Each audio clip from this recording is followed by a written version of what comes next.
Welcome back to another episode of Stacking Dennys. I'm Jordan McAbee of Rotoballer. My co-host Nick Giffen of the Action Network. William Byron in victory lane for the third time already this season. 8 races in, William Byron has 3 wins. Completes the Hendrick Motorsports 1-2-3 sweep at Martinsville on their 40th anniversary race. William Byron, Kyle Larson, Chase Elliott sweeping the top 3. Alex Bowman, the other Hendrick Motorsports car, coming in 8th. Bubba Wallace, Ryan Blaney rounding out the top 5. And some questionable stuff happening at the end, especially with Denny Hamlin. And with the way this race ended, we're recording this, like typically we record this show on Tuesdays. It is Wednesday. So I've had a few days to decompress from this race. I was at the race. If you didn't listen to last week's episode, I was at the race. I saw it. I'm going to switch things up a little bit, Nick, this week. I'm diving right into wine about it because I've been stewing on all of this shit ever since the green flag of this race flew.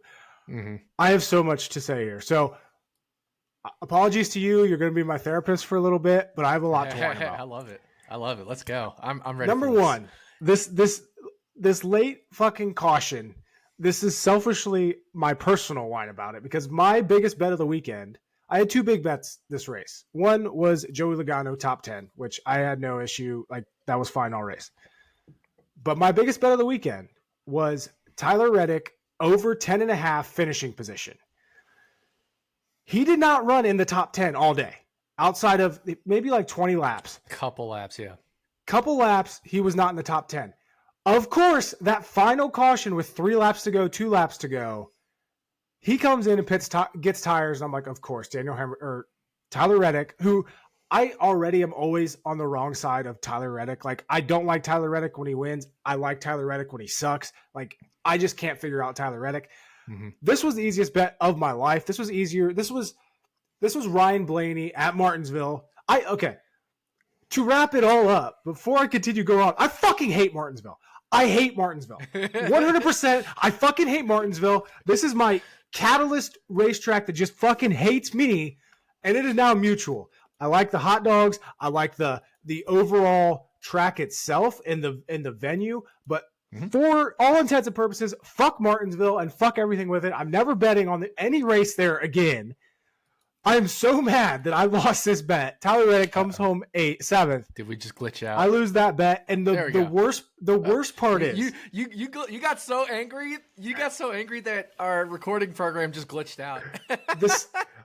The worst part about this is I could have hedged. Like, I could have easily hedged. I hit Tyler Reddick over 10.5, minus 115, and then they moved it to plus 130. So I hit it again. I put 1.75 units on each bet. Mm-hmm. Race day, he was plus 240 to finish top 10. So you do the math. I only had to put, I think it was like $170 to at least break even or profit if he finished top 10. Like right. I get it. That's my fault. I'm stupid. I should have done that, but I didn't. I felt confident enough. He didn't qualify well. You couldn't pass at Martinsville. That's part one of my whine about it. That's part one of my whine about it. I will say there were 2 cars watching the race. There were 2 cars that looked really good. I texted my group chat literally 20 minutes after the race started. I said, what's the live odds on William Byron? Because data was not working at the racetrack. I was like, I need to know what he's at because that is the best car on this track. Even though he started 18th, he was the only one that could pass. Yes. Tyler Reddick could also pass. I will give him that. He looked good. If he would have started top 10, he probably would have ran top 10 most of the day. Mm-hmm. But still frustrating as hell. And now part 2 of my whine about it. I am sick and tired of anyone that tries to defend and say that NASCAR is somehow getting better with this short track package, especially at a track like Martinsville, and defending this last Sunday's race as anything positive. There was not a single fucking positive thing about this race. That is the worst race I have ever seen on TV or in real life.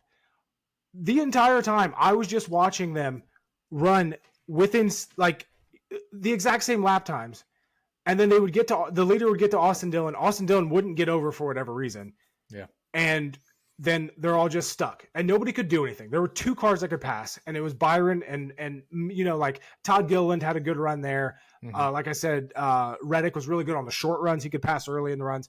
But other than that, it was awful. And now you have all these people coming out and saying like, well, maybe it's time to look at the short track package. No, it's been time to look at the short track package. This is just one more example of how they've ruined Martinsville. They've completely ruined Martinsville, which has given us some of the best races in history. Like some of the most exciting races have come at Martinsville. And it is so awful that this race was so fucking bad. It has me so like, it's got me to the point where I'm so frustrated from the betting perspective and the race itself that I am not excited at all about Texas this weekend. I have 4 bets out, very small bets. I'm not excited at all. And that pisses me off even more because NASCAR is a big part of my life. It's what I spend a lot of my time doing. And I'm not excited for this race because this last weekend was such a fucking shit show.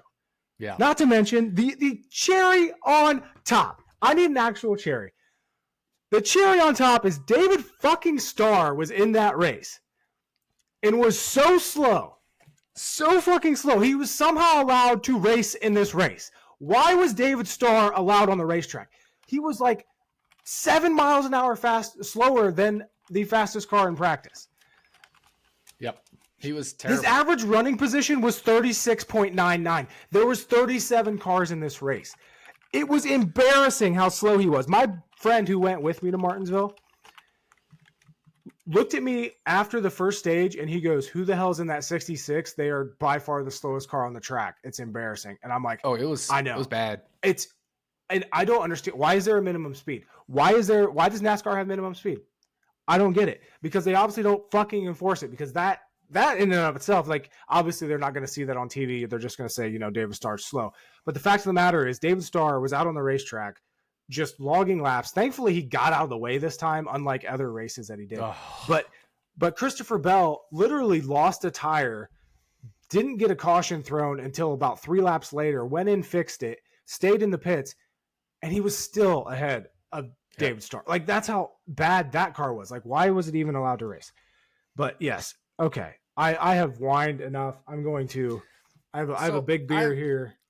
Ooh, yummy. So I do have a couple things to respond to. I 100% agree with 99% of what you said. The only thing is that was not the worst Martinsville race. It was the second worst Martinsville race.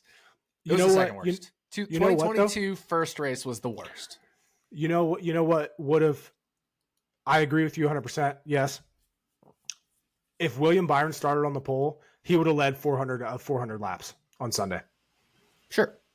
And it would have been just as bad as that other race. But no, the other one was much colder, right? It was like it snowed right before the race started. It was like 40 degrees, and you literally couldn't pass there. I bet if you look at passes in this Martinsville race versus that one, this one had more. Right? Denny Hamlin could make a few passes. We saw him even pass for the lead at one point. Not with new tires at the end. Well, no, but Tyler Reddick passed with new tires at the end. I know. I think it's because he just fucking sent it. And Ryan Preece passed with new tires at the end. So, it's just because Denny, I think, just botched his restart or something. But yeah, I agree with everything you say other than I think it was the second worst Martinsville race ever. The 2019 races at Martinsville were bad, but they weren't this bad. I'd rather, I know those cars led like a combined 450 laps average in the 2019 races. Truex led one of them for like 410 laps, and Kez led one for like 460 laps or something ridiculous. But those were still better because the rest of the field could pass, and they were just fast cars in the lead. The 2022 Martinsville race, the fall, the spring, and then this spring one were easily the 2 worst. I didn't see last spring. I was watching Kyle Kirkwood win at Long Beach. But I heard at least it was better than this one. I still don't think it was great from what I recall. And I do think the 2 spring Martinsville races, fall Martinsville races, the playoff ones, have been serviceable as races. They haven't been terrible, right? Of course, there's the Ross Chastain wall ride, but that was part of, he couldn't pass because he was fading and other cars were passing him.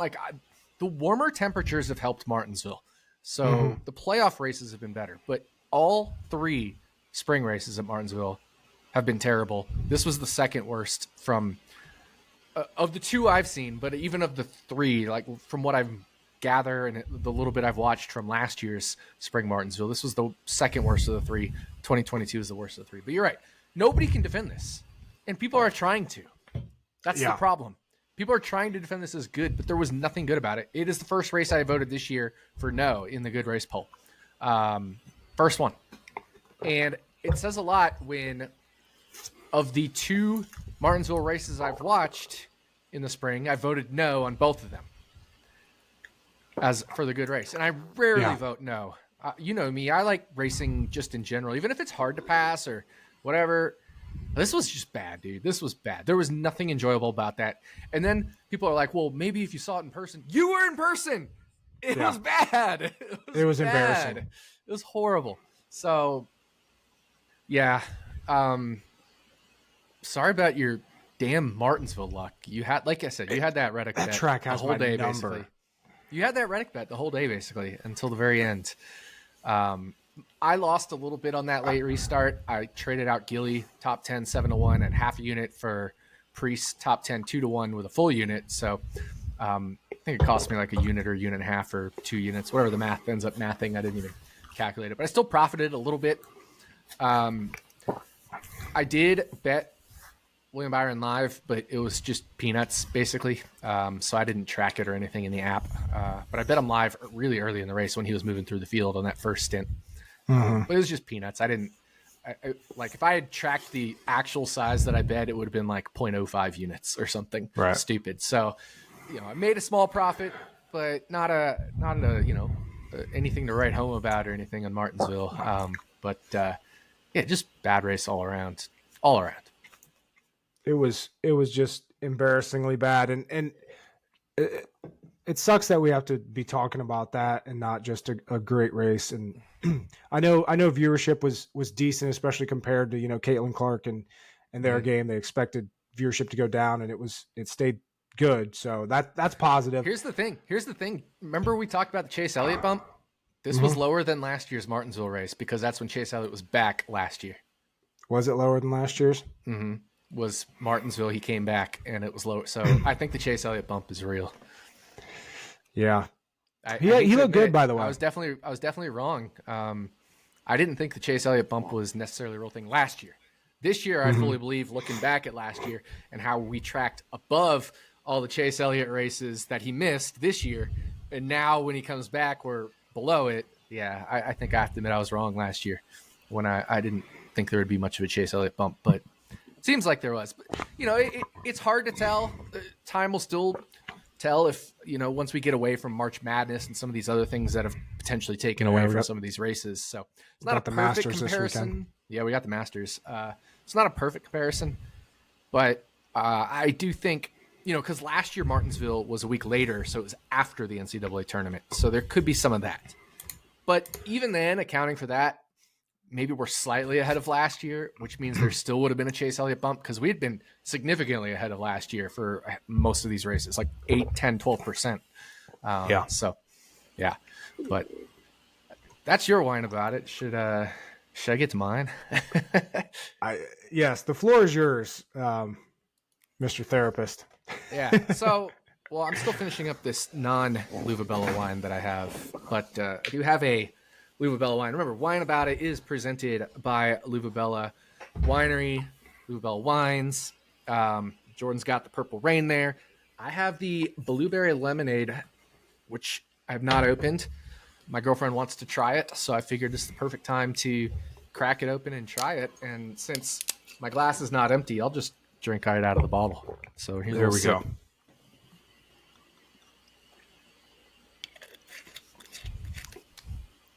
That's wild. I like it. I'm surprised by it. It's definitely got some blueberry and some lemon. Mm-hmm. It's just not really a combination of flavors I've ever expected to try. It was blueberry and lemon. So it has nothing to do with the wine itself, just the combination of flavors, whether I had them from any combination of sources. I don't think I've ever had blueberry and lemon mixed together. That's good. It's interesting and good. I like it. And then it has a little bit of that carbonation too. Yeah. Yep. Exactly. So, super delish. Highly recommend. Hopefully, my girlfriend likes it as well, because I would like to leave her the bulk of that if she wants it. Not because I don't like it, but because I hope she likes it. But anyway, my whine about it is not Stephen Malazzi, even though he finished behind in percentage compared to the driver I'm going to whine about. And we had a bet on it, and I did bet on the driver that I'm about to whine about, finishing ahead percentage-wise of the field compared to, so Malazzi and Daniel Hemrick, of course, finished in the exact same position, wasn't it? 28 each. Yep. So, but because the Cup field was a little bigger, Hemrick wins by percentage of the field in terms of finishing position. So I won that. But my whine about it isn't Daniel Hemrick, even though he is heavily involved in my whine about it. My whine about it is, if you all follow on Twitter, SkewCar, SKEWCAR, back on April 2nd, so it was about a week ago-ish, around the time of Martinsville. He quote tweeted just a picture that said mid, M-I-D, mid, right? Like that when something's mid, it's not good, they're just meh. So he said, name that NASCAR driver, and he quote tweeted mid. And people responded, Daniel Hemrick. And I'm like, do you not understand the definition of mid? Daniel Hemrick is not mid. Daniel Hemrick is below mid. Below mid. Why are you answering Daniel Hemrick when somebody posts mid? Because the guy is 30th in the points, and that's with, Justin Haley and Kaz Grala being in Rick Ware cars. Zane Smith has had a couple DNFs. Harrison Burton is Harrison Burton. Nobody thinks he's mid. I would say he's below mid. And Austin Dillon, I think we all agree, is below mid. Those are the only people behind him. But here's the other thing about Daniel Hemrick. 55 races run in the Cup Series. 50 races run in the Truck Series. 186 races run in the Xfinity Series. So you add that all up, that is 291 races. Almost 300. He has one win. Now, he hasn't always been in the best rides. Kaulig Racing right now, definitely not the best ride.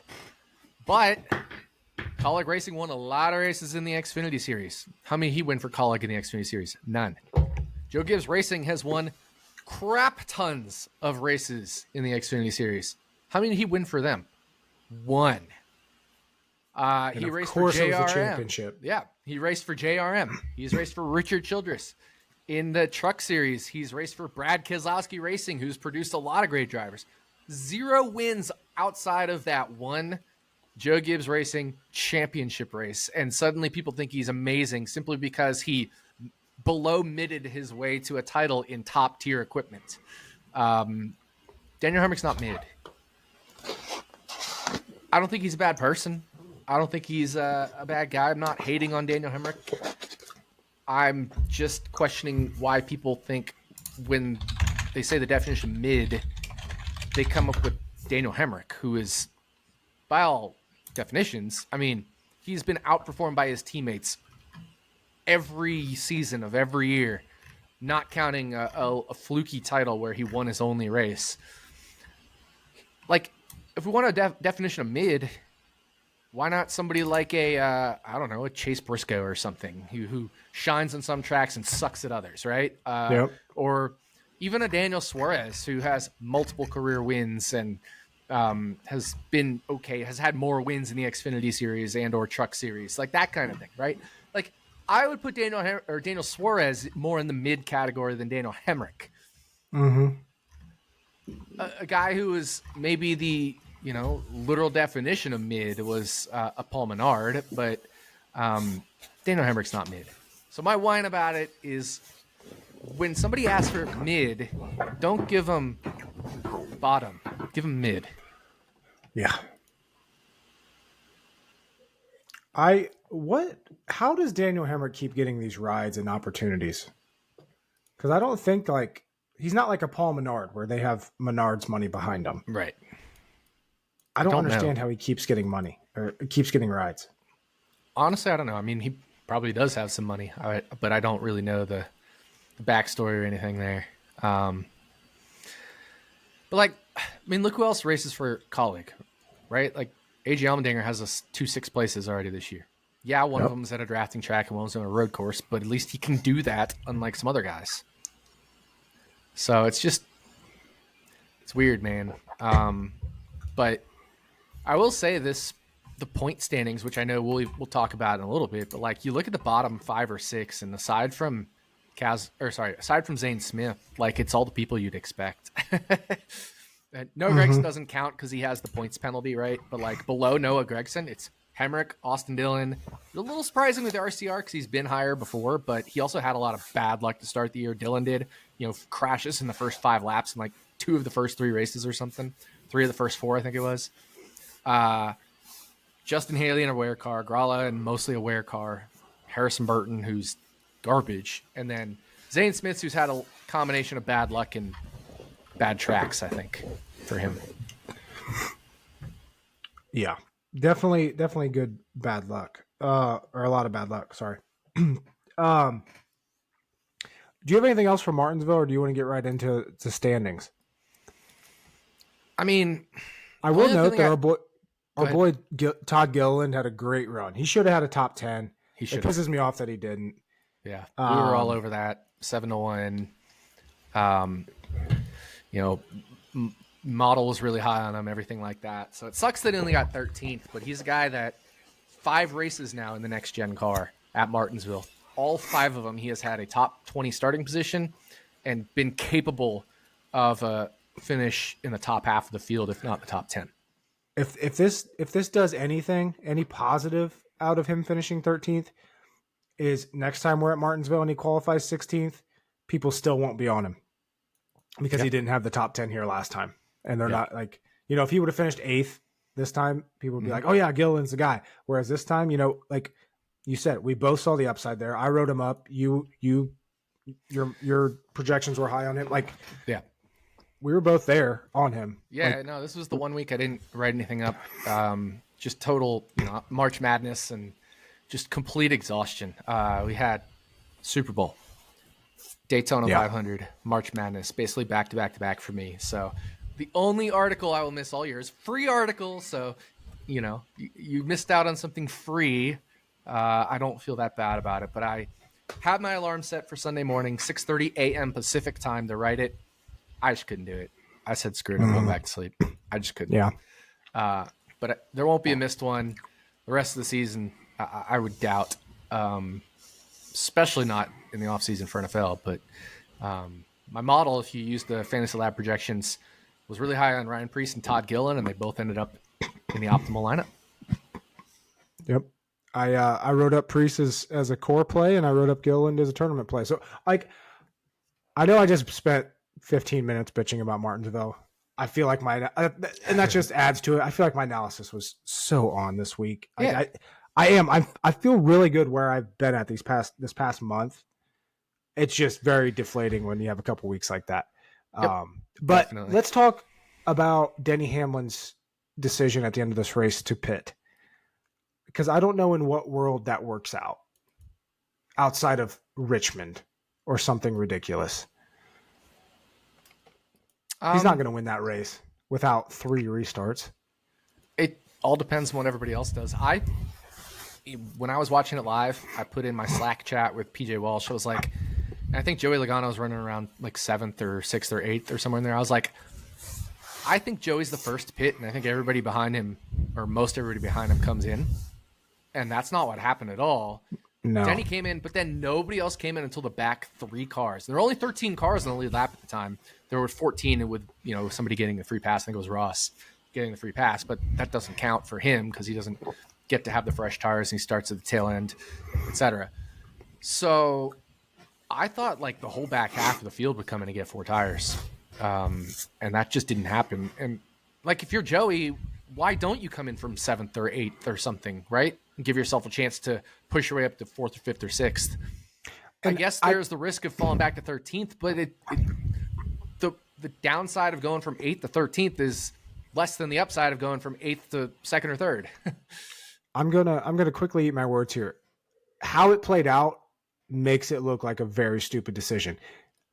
If everybody else pitted behind him, it was a smart decision. But exactly. The fact that nobody else did, it's just like, what are you doing? But at the same time, you also had to think that nobody's pitting there just because tires didn't mean a damn thing at this racetrack. He wasn't going to pass 300 cars. Let's be real. Oh, no. So his only shot at winning, and he's already locked into the playoffs with multiple wins. All he cares about at this point is playoff points. Yeah. So he made the decision that gave him the best chance to get playoff points. It just turns out only 3 other cars came in, and they're the last 3 out of 13. So, like I was saying, if Logano had come in from, I think it was 7th, and everybody 7th on back came in, and then suddenly Denny Hamlin was restarting 6th or 7th or 8th or whatever it is instead of 11th, it looks a lot better, right? Plus, he just had a bad restart. Tyler Reddick was one of those guys. Ryan Preece was one of those guys that got new tires. They restarted behind Hamlin and both made their way into the top 8, I think it was. Preece finished 9th, Reddick finished 7th, right? Like, Hamlin had the capability to get back to the top 6 or 7 based off his car and his tires. It just didn't work out the way the restart worked out, and that's just part of restarts.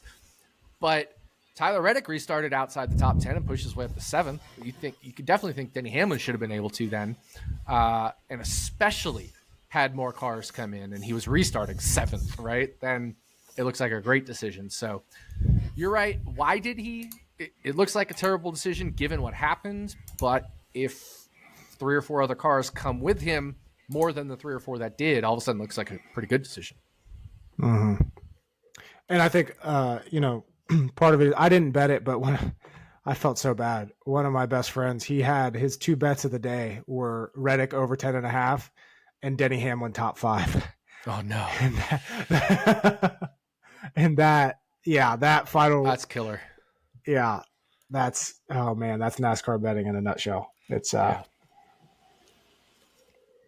of course I didn't even realize this, but then Blaney sneaking into the top 5 there at the end, like, then I just flashed back to when I had his top 10 bet and he finished 11th. But yeah, I don't know which lane Blaney chose in that last restart. God. Yeah.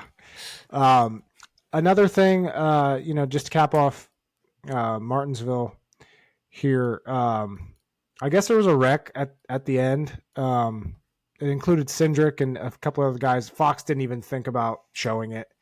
Yeah. I don't even know what to say about Fox, but one guy that struggled all day, and I know a lot of people were high on him, just reading other people's content for the week. And like, I'm pretty sure like people were recommending him in cash. I was not there on this guy for the first time in a while. Ty Gibbs was not good. He was not good in this race at all. Same with Truex. Truex, the only reason he qualified as high as he did was because he had those fresher tires in the second round. But he didn't have race winning speed. But Ty Gibbs really surprised me how, finished 19th, started 15th. I don't think he even touched the top 10 all day. Driver rating is 62.4. I liked him, but I definitely wasn't on the Ty Gibbs train. But I did like Truex. My model was really high on him. It was one of those, like, if you look at my DFS projections for Fantasy Labs, Truex's ceiling was the highest, and I definitely was like, look, for me, it's the big 3. It's Denny, Larson, and Truex, and then mix and match them with other drivers, and that should be your DFS portfolio. So I did include Truex in my big 3. That said, I was definitely like, definitely reduce his ceiling, because it should be much more around where Denny's and Larson's ceilings are, rather than 10 points above them or something. So that's just a quirk of the model. The model always, picks its own best variables, but at the same time, we still have to apply our human intuition. And I still liked Truex. I bet him to win stage 1. He started 5th, and I thought, or 4th, I think it was, and I thought he had a chance to win stage 1 if he could just get out in front on the opening restart, and he just sucked. He was bad. Yeah. And this isn't like me tooting my own horn. Like, obviously I've been wrong a lot, but I just wasn't, for whatever reason, I just wasn't on Truex at all at Martinsville. Like, I think I had him in my 150 lineups 5%. Like I was not on Truex at all. Well, I discussed this on Running Hot with Stevie last week. Truex in the next gen era has been not great at Martinsville. Yeah, he's been mid, but I think a lot of it was the difference between year 1 and year 2. Year 1, he was terrible. Mm-hmm. But remember, JGR as a whole was kind of terrible at Martinsville in year 1. And guess where else they were terrible in year 1 in the next gen? Road courses. Yep. Martinsville drives a lot like a road course. So I thought it could have been a lot of that. Because year 2, JGR was a lot better at Martinsville, and Truex was much better. He wasn't world beater at Martinsville year 2, but he was much better second year of Martinsville than first year. So I thought at least he'd have a chance to be pretty solid given what we saw last year and given how Toyota's been this year overall, and how they've been improving compared to even last year when they were even more improved than the year before. So I thought there was hope for Truex, but certainly he was out to lunch. Yeah. Like I said, for what I don't know why I just wasn't really on him, but I did buy a new Truex shirt. I'm going to stand up here quick. I bought this at the track. This is the light doesn't do it justice, but this might be one of the most obnoxious shirts I own. It is. I love like it. The orange is like bright Noisy. orange. Like this is. I looked at it and I think it was like $42, and I just looked at it. I'm like, that shirt is so obnoxious. There's no way I'm leaving Virginia without that shirt. Yeah. And I did. I had to get it. Yep. Plus, like I like Truex. He's won me a lot of money, so I'll support him with a obnoxious shirt. But one guy, speaking of the next gen era, Chase Briscoe gets another top 10 at Martinsville. 5 straight. 5 next gen races, 5 top 10s at Martinsville. He's doing the same thing at Phoenix. So make sure you keep attention to those trends. But we've talked about this a lot. Track history in the next gen era has been so important, even bigger than in the past, and especially with tracks where track history matters more than others. Like Texas, I don't necessarily think it matters as much, but at some specific tracks, like track history matters a lot already. Now add in the extraness that it seems to be happening with in the next gen car. Yeah, definitely something to pay attention to. It's almost like with that. It's almost like some teams hit on something and like they just come back with the exact same thing and nobody's really catching up. So like, you know, I've said it multiple times. The more things change, the more they stay the same with this car at these racetracks, especially these more predictable racetracks. We just went through a stretch of very predictable tracks. We had Phoenix, we had Richmond, we had Bristol, which, I mean, that turned into what it was with the tires. Martinsville, predictable. And now we're going to Texas where, you know, this is the best racing we have now are these 1.5 miles, and they're also a little bit more unpredictable. So it's a little bit of a mindset shift going into this race weekend, which I think also adds in why I'm very hesitant to bet this weekend. Like I'm not like last week, I'm super confident. Anything I see value, I'm betting. This week, I'm just not there. Like I'm not, and we'll get to Texas in a little bit. But first, we're going to talk about the standings after race number 8. We're already 8 races into this damn season. This it's been flying. Insane. Kyle Larson is now the race lead or the point standings leader. Wow, can't talk. Over Martin Truex Jr. William Byron jumps up 3 spots to 4th. Like I said, he has 3 wins already this year. Hard. You know what the most surprising thing is though with Byron's 3 wins? Guess how many stage wins he has? 0. Not a single one. 0 stage wins. He only has 40 stage points, right? Like, yeah, he's not, I say only because people. Larson has 92. No, yeah, I was gonna say people have no idea if that's a lot or a little. But then I was gonna say his teammate has 92, and the 2 guys immediately ahead of him in points also have 75 and 68. So, and the guy right behind him in points is 56. So yeah, he has the fewest stage points of the guys in the top 5, but he has 3 race wins. Ty Gibbs slides a little back down to 7th in points. Chase Elliott jumps up to 6th. But it's pretty tight through there. You know, Byron to Gibbs from 4th to 7th is only 7 points. A little bit of a gap down to Chastain in 8th, Reddick in 9th, Bowman 10th. We got Christopher Bell outside the top 10. He's 11th in points. And Joey Logano's inching his way back up. He's up to 14th in points. Yep. Scrolling down a little bit here more on the point standings, we're back to where there's really not that many surprises. Like pretty much everyone is kind of where they should be. You know, Keselowski in 18th is a little like that kind of surprised me a little bit. I feel like he's running better. Chase Briscoe in 16th. I feel like he should be like, I feel like those two should be swapped. But other than that, you know, it's I mean, Chase Briscoe is technically outside of the playoffs right now because Suarez has a win who's behind him in the standings. So I already forgot about Suarez's win at Atlanta. Yeah. That's man. But yeah. Anything else stick out to you here? Yeah, a couple things. You know, we talked about stage points. You mentioned that gap from Ty Gibbs to Ross Chastain. That's a 22-point gap, but there's a 12-point difference in stage points between them. So if Ross had 37 stage points instead of the 25 he has, all of a sudden he's only 10 points behind Ty Gibbs. So the whole top 7, everybody has at least 37 stage points, right? Ty Gibbs has the fewest. But then Ross Chastain only has 25, and then you go down to 9th in points, Tyler Reddick. He's 46 stage points. So Ross has been producing finishes, but they haven't necessarily been from running inside the top 10 the whole race. They've been like, you know, a little bit better finishes than he's been running in the race on aggregate, right? He's obviously had some finishes where he has run inside the top 10 a lot of the race, and he's had a few outside of the top 10 finishes where he was probably running a little better, but overall he's been finishing better than he's been running. So that's something to kind of keep in mind, even though I still do like the 20 or 22 to 1 bet we made on him earlier to win the championship. Still, especially now that he's 8th in points, like it's hard to see him falling out of the points. Like he'll be in the playoffs, Ross Chastain.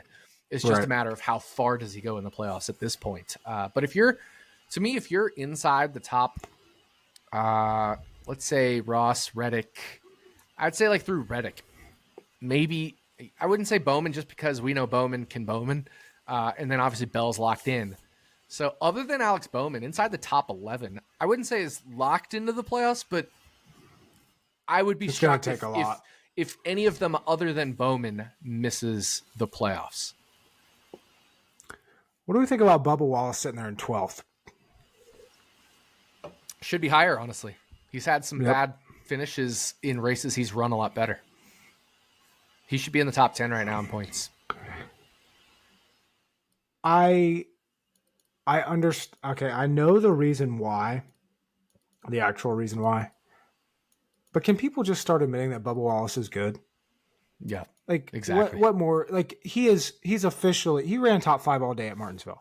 Mm-hmm. He has been solid at 1.5 miles, which are a good portion of this schedule. And he was fast at Vegas, but finished 35th because of issues, right? Like without those issues, he's a top 10 car already. So he's good at 1.5 miles. He's good at some short tracks. He's a great super speedway racer. And guess what? He used to be the worst road course racer in the series, and now he's above average. I would put him above average right now. Yeah, he's above mid. Time to say that Bubba Wallace is It's time to say that Bubba Wallace is good. Yeah, because he is. I agree. Yeah, I mean, last couple years he definitely has been mid, but he's above mid now. He's like, the whatever the tier is above mid, that isn't good or great, but not elite either, right? So I would be like elite, really good, mid. He's like right above mid into good. Yeah. Yep. Yeah. Looking at this rest, you know what surprises me? No. Denny Hamlin has 2 top 5s this year, and it's his 2 wins. Wow, yeah, that's true. William Byron has 3 top 5s this year, and it's his 3 wins. 3 wins. That's pretty wild. This is I guess I'm surprised that there aren't more like high numbers in these categories. Larson leads the way. Larson and Blaney lead the way with top 5s right now with 4 through 8 races. Highest number of top 10s is 5. Truex has it. Byron, Gibbs, Reddick, Bell, Buscher, They all have 5. But no, like people are consistently finishing close to very good, but not consistently very good, if that makes sense. What I will say is I think there's a monstrous difference. And this goes to your point. I think there's a monstrous difference because you said a lot of guys are finishing close to good, but not always, or really good but close to good. There's a massive difference between like the top 20 or so and the bottom 16, right? Like it just feels like if you're running worse than Keselowski, so even John Hunter Nemechek 19th in points, like it doesn't, and Eric Jones at 20th, it feels like they can on occasion compete for a top 5 in a most normal tracks. I wouldn't necessarily consider Bristol what we had there normal, but they're like also in that tier where they can. But once you get beyond a few cars beyond them in the point standings, like you're really getting into these guys are rarely competing for top 5s. Like Preece, he could at Martinsville, but outside of that, he's not competing really for a top 5. It's not Martinsville or Richmond. Ricky Stenhouse Jr., I mean, it has to be a drafting track essentially for him to have a top 5. I do think he can top 10 this week. We'll talk about that. But, certainly harder for a guy like Ricky Stenhouse. But you go down like Corey LaJoie, yeah, he was competing for a top 5 at Vegas, but it all fell apart from there. Noah Gragson can, but then we get to 30th and worse, and it's a disaster zone down there. But I do feel like the top and the bottom is separated a little more than this year than maybe last year. So, but it's still way closer than pre-NextGen era. This is a great topic. I wanted to hit on this, and you just perfectly set this up because I saw a tweet about it, and it was basically like the NextGen car was supposed to get the field bunch back together, and it did. No doubt that it did. Yeah. We are now year 3 into this NextGen car. And we are once again seeing the top teams pull away. And all you have to really do is look at average finish, I think. So you go back to 2021, year before NextGen car. Best average finishes, Denny Hamlin 8.4, Kyle Larson 9.1. Okay? We had 2 sub-10 average finishes throughout the whole season. You go to 2022, first year of the NextGen car. Best average finish, Chase Elliott 12.5. Yeah. That is a full 4 position difference. Over 4 position difference. On average, yeah. Yes. Over 36 Multiply races. that by 36 races. Yeah, that's a lot. Okay. So we go to 2023. Okay. We're seeing, now we're starting to see the shift back to pre-2022. William Byron's at 11.0. We had Buescher at 12.1. So still, a lot of these guys are still in that range. Yeah. Okay. 8 races through this year. Martin Truex Jr., 9.4. Ty Gibbs, 10.3. Kyle Larson, 10.6. Yep. We're itching back. The top teams are once again figuring it out. And I feel like it's just going to get. That's how these things go. That happens in every racing series in the world. If you look at IndyCar, when new car or new bodywork or new this, that, the other is introduced, things get a little closer, and then as you go more and more and more time with that car, it's just Penske and Ganassi every race in IndyCar. It doesn't matter really what series. The bigger teams, the bigger budgets, the more they can hire, the more they can do with simulations or wind tunnels or anything. They eventually find the edge. I just thought that was interesting, and just moving forward, and I think that's a reason Colleague's back to sucking. Yeah, but then again, that plus hiring Daniel Hemrick instead of a more talented driver. But then you have to give kudos to if front row can continue being better than sub average.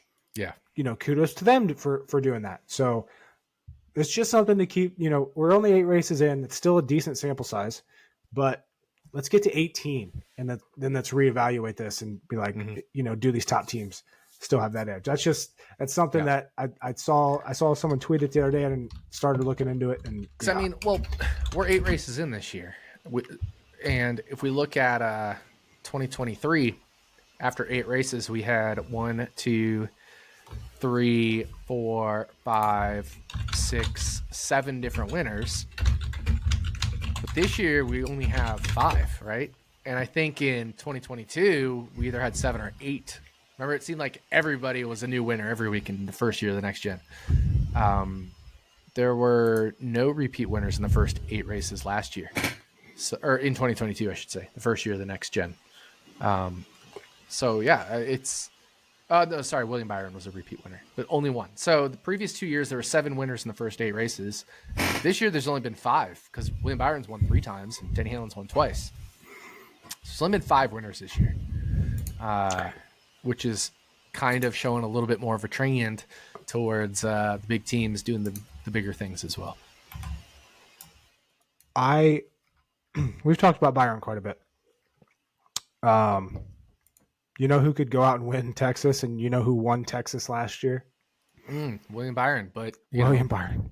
He only led, I think it was like the last 6 laps. 6 laps, yeah. Yeah. But still, if he goes out and he wins 4 races in the first 9, God, he's going to be tough.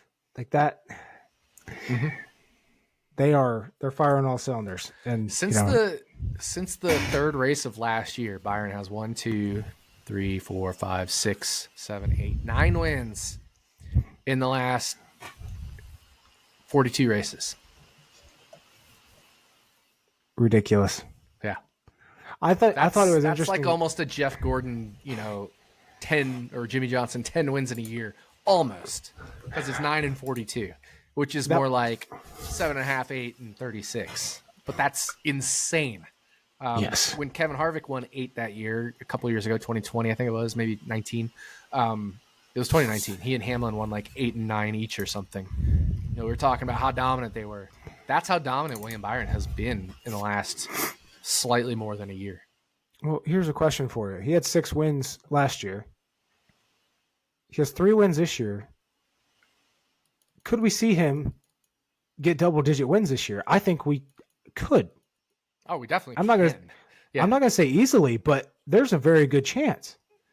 Oh, yeah. There's a great chance that he gets double-digit wins. I don't think he will, but nobody should ever expect the driver to get double-digit wins. So it's, what's crazy? His over/under win total this year was 2.5. Yeah. He's hit it in the first 2 weeks. But, you look at the races, the tracks that he's won on in his career, it's not like he's winning at, a very specific subtype. He has 2 wins at Martinsville. He has 2 wins at Daytona. He has a win at Old Atlanta, a win at New Atlanta. Mm-hmm. Watkins Glen, Coda earlier this year, Darlington Homestead, mm-hmm. Las Vegas, Phoenix. I mean, these are all different track types. He's won at short tracks, right? Like Martinsville. He's won at road courses. He's won at drafting tracks. He's won at 1.5 miles. And he's done it everywhere. Literally everywhere. And he's won it like the high wear Darlington Homestead types. Yeah. It's another tweet I saw today was, there was a point in time when Hendrick Motorsports had Jeff Gordon, Jimmy Johnson, Dale Jr. Can they get back to that level? I think they're there, if not better. It's the same thing. It's the same thing. Like you literally can compare them directly, right? Like Johnson and Gordon are like Larson and Byron.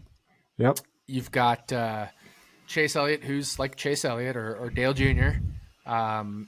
And then you've got Casey Kane and Alex Bowman. I would put like Casey Kane, Alex Bowman, same category there. Mm-hmm. Maybe Kane has a little bit more upside, but when you're comparing Junior and Elliott, I think Elliott's a clear better. Yeah, maybe a little more upside than Junior. I think if things continue as they are, and Larson and Byron and maybe Elliott win the championships that they should, I think this era of Hendrick is going to go down as even better than the last era of Hendrick. Like, I don't know. Obviously, and I know that kills you because you're a Jeff Gordon fan. Like, I know that kills you. Nothing is going to beat winning 7 championships. I just don't know if that's possible in this day and age of NASCAR. Yeah, I know, but that's the other thing is you're also taking like Jeff Gordon in his worst years, essentially. Mm-hmm. Yeah, right? That's like true. That's true. basically taking Gordon's worst years of his career when we're looking at that comparison. But if you took each driver's peak upside, I think Gordon, Johnson, Kane, I would definitely say had more upside than Bowman are there. And then honestly, Dale Jr. had some pretty high upside earlier in his career before he went through that huge drought and then just kind of was never the same. I think a lot of it had to do with concussions and stuff that happened a lot earlier in his career that never really became disclosed until post-retirement. I still think in terms of peak, each driver's peak, the previous era will beat this era when all is said and done. But it is close. And the fact that we're sitting here saying that it is close says a lot. I mean, man. Yeah, it's definitely more competitive now. It's not like it wasn't competitive when those guys raced, but it's certainly more competitive now, and especially the way the playoff system is now compared to the old chase format. Also, much more difficult to sustain multiple championships, but at the same time, Jeff Gordon had to win championships under multiple formats. Jimmy Johnson had to win championships under multiple formats, so they still have that going for them.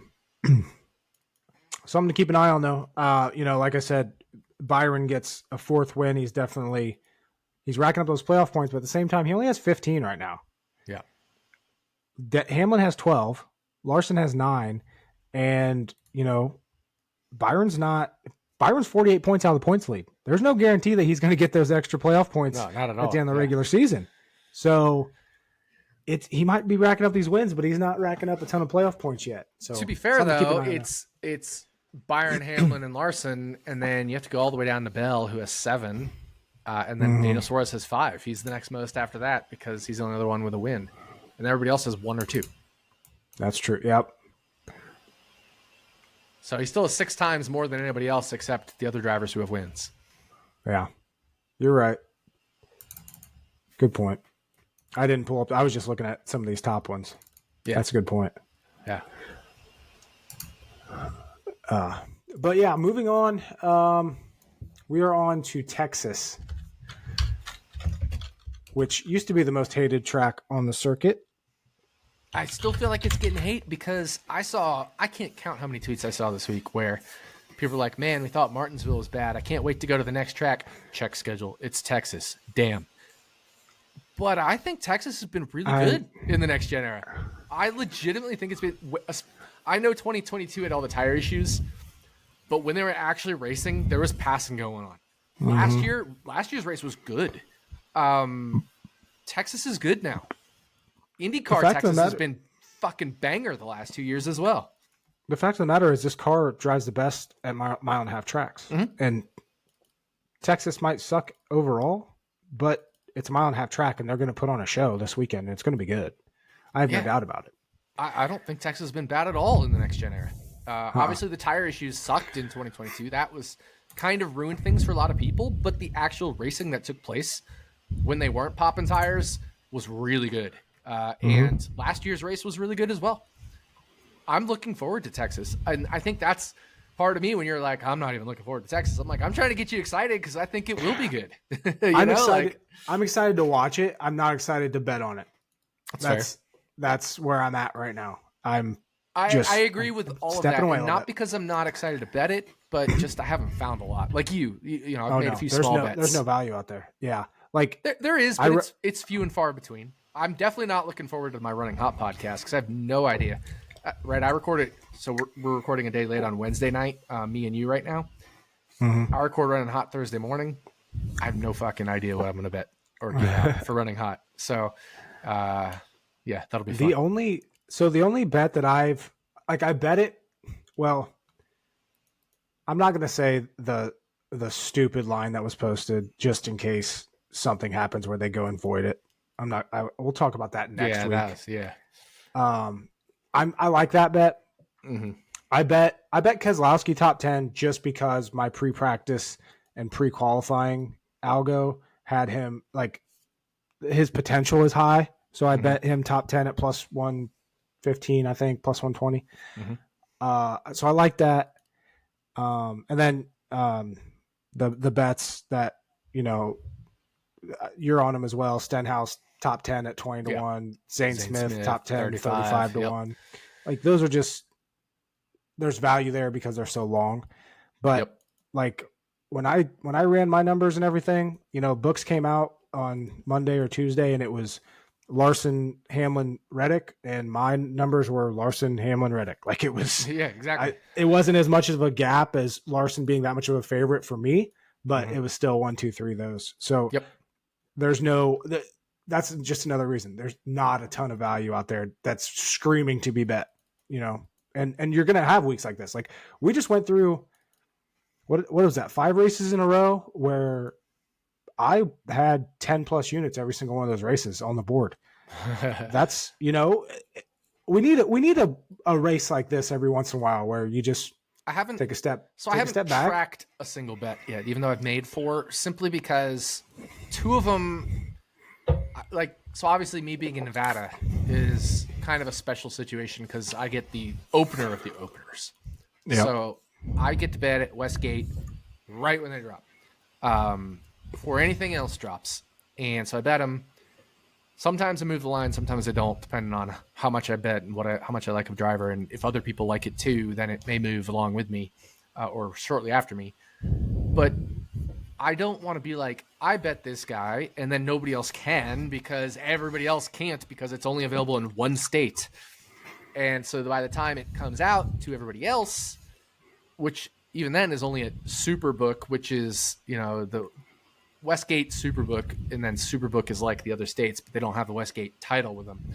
The line's already moved, and so you can't bet it, or it's just that book, so it's not up in our app yet.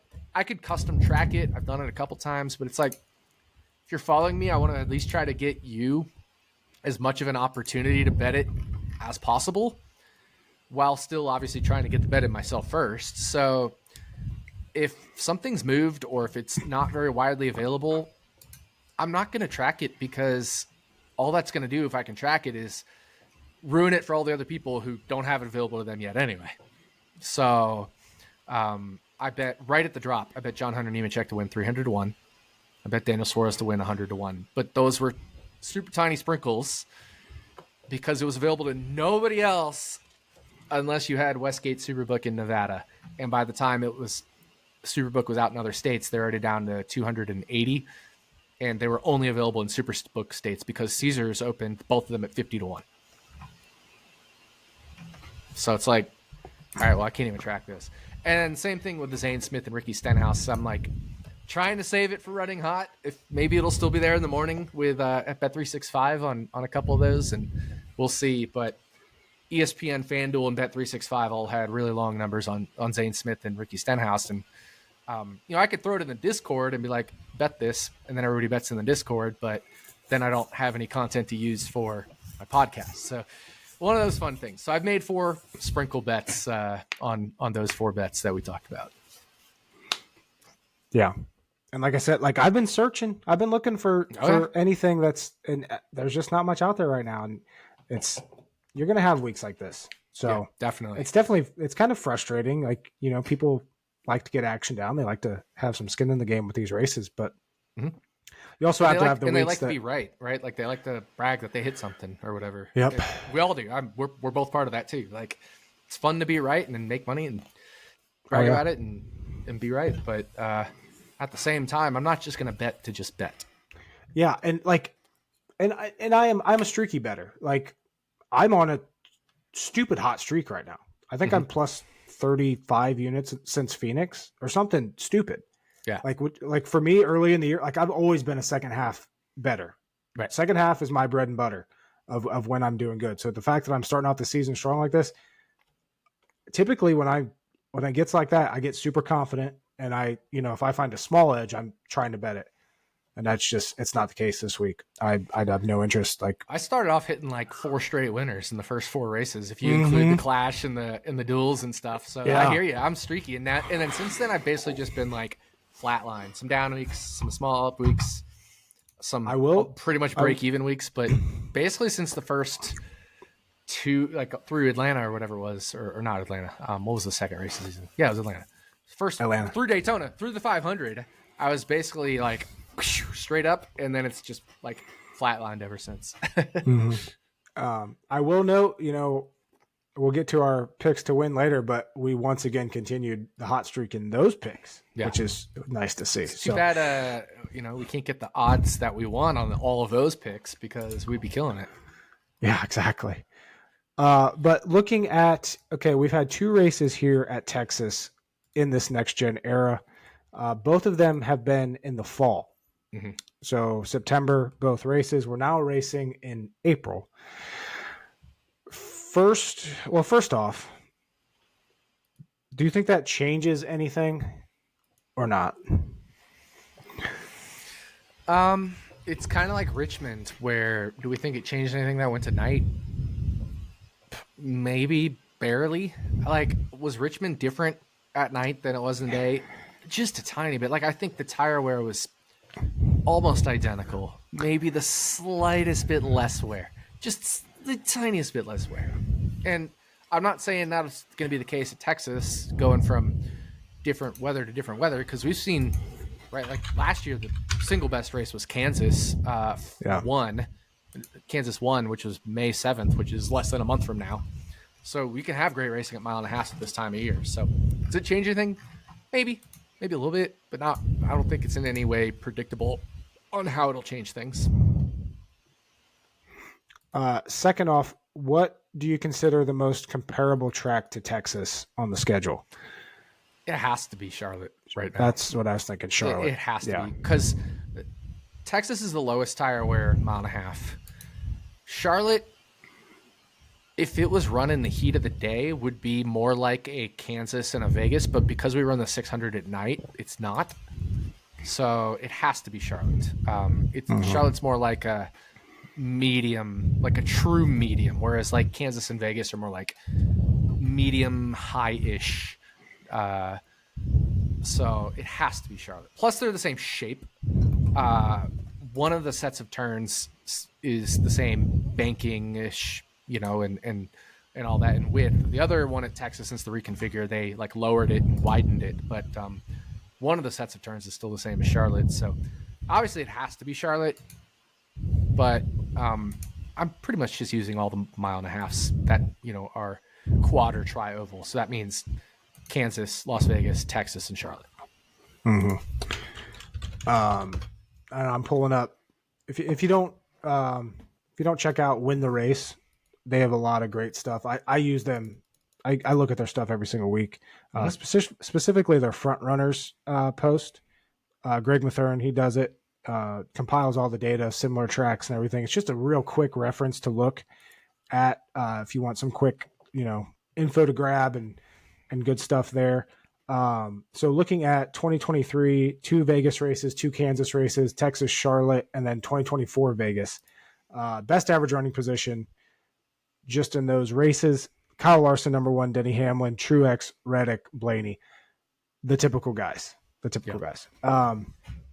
So just something to note there. I will note that over those 1, 2, 3, 4, 5, 6, 7 races, Larson 20.2% fastest laps. Next closest, Denny Hamlin at 8.5. So that's wild. Yeah, and we know Larson dominated at Vegas earlier this year. Byron won here at Texas last fall. But it's been an interesting couple of races. Like I said, we've had 2 races with this next gen car at Texas. And it's been some interesting results. Justin Haley finished 3rd here in 2022. I think that was the race we had the tire issues, right? Mm-hmm. Chase Briscoe has finished top 10 in both Texas races with this next gen car. Yep. Eric Jones is really good at Texas. He was actually, I've been throwing around in my head who I'm going to pick for 36 for 36. He's actually on my list. I know Darlington's coming up, but Texas has been one of Jones's best tracks. Keselowski's been really good here. And you know who else has been really good here? Daniel Suarez. Yep. 12th in 2022, like I said, top 5 in both stages. Yeah, exactly. 8th here last year. And good at Charlotte, if you remember, some of those Coca-Cola. When I said, a lot of the listeners may not remember this, or maybe I've never even told the story in Stacking Days, but you and PJ all hung out in person together 2022 Memorial Day weekend. And I said I would literally eat dog shit if Daniel Suarez won the race, and all of a sudden he was leading a whole bunch of laps. Yep. So yeah, at the Coca-Cola 600. So glad I didn't have to do that, but I learned my lesson from that on Daniel Suarez at this track type, especially the more like stage 2 Charlotte, Texas ones. Yeah, and if you remember that year, it was I think it was Michigan. He had a really competitive car, which you can kind of throw into that category as well, of lower, medium tire wear, intermediate track.